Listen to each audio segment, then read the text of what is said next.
ദൃശ്യം 3 അതിന്റെ box office റണ്ണിന്റെ അവസാന സമയത്താണ്. ഇനി അധികം ദിവസങ്ങൾ ദൃശ്യം 3ക്ക് ബോക്സ് ഓഫീസിൽ കാര്യമായി കളക്ഷൻ നേടാൻ കഴിയുകയില്ല.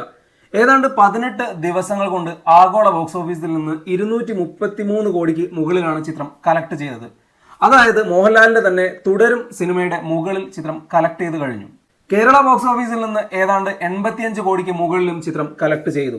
അതായത് നിലവിൽ മലയാള സിനിമയുടെ ബോക്സ് ഓഫീസ് കണക്കുകൾ എടുത്തു നോക്കുമ്പോൾ ആഗോള ബോക്സ് ഓഫീസിൽ ഏറ്റവും കൂടുതൽ കളക്ഷൻ നേടിയ 6 ചിത്രങ്ങൾ നോക്കിയാൽ അതിൽ 3 മോഹൻലാൽ ചിത്രങ്ങളാണ്. വേൾഡ് വൈഡ് ബോക്സ് ഓഫീസിൽ ഏറ്റവും കൂടുതൽ കളക്ഷൻ നേടിയ മലയാള ചിത്രം ലോകയാണ്. ഏതാണ്ട് 303 കോടിയോളം രൂപ ലോക സ്വന്തമാക്കിയിട്ടുണ്ട്. രണ്ടാം സ്ഥാനത്തുള്ളത് ലാലേട്ടന്റെ തന്നെ എമ്പുരാനാണ്. ഏതാണ്ട് 265 കോടിയോളം. മൂന്നാം സ്ഥാനത്തുള്ളത് മഞ്ഞുമൽ ബോയ്സ് ആണ്, 241 കോടിയോളം. നാലാം സ്ഥാനത്ത് നിലവിലുള്ളത് വാഴ 2 ആണ്. വാഴ 2 ഏതാണ്ട് 236 കോടിക്ക് മുകളിൽ നേടിയിട്ടുണ്ട്. ആറാം സ്ഥാനത്തുള്ളത് തുടരുമാണ്.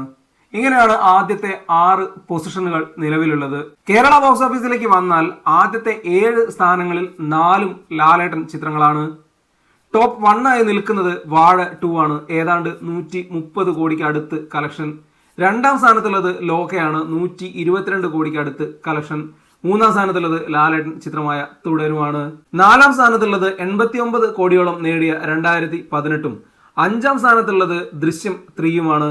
ആറാം സ്ഥാനത്ത് എമ്പുരാനും 7ാം സ്ഥാനത്ത് പുലിമുരുകനുമാണ്. ഇങ്ങനെ മലയാള സിനിമയുടെ വേൾഡ് വൈഡ് ബോക്സ് ഓഫീസ് നോക്കിയാലും കേരള ബോക്സ് ഓഫീസ് നോക്കിയാലും ടോപ്പ് 10 ഏറ്റവും കൂടുതലുള്ളത് ലാലേട്ടൻ ചിത്രങ്ങളാണ്. ദൃശ്യം 3 പ്രതീക്ഷിച്ച കളക്ഷൻ നേടിയില്ലെങ്കിലും 200 കോടിക്ക് മുകളിൽ നേടി. ലാലേട്ടന്റെ മൂന്നാമത്തെ 200 കോടി ചിത്രമായിരുന്നു. ഇനി ഒരേ ഒരു കാര്യം മാത്രമാണ് അറിയാനുള്ളത്. വാഴ 2വിന്റെ വേൾഡ് വൈഡ് ബോക്സ് ഓഫീസ് ദൃശ്യം 3 തകർക്കുമോ എന്നുള്ളത്.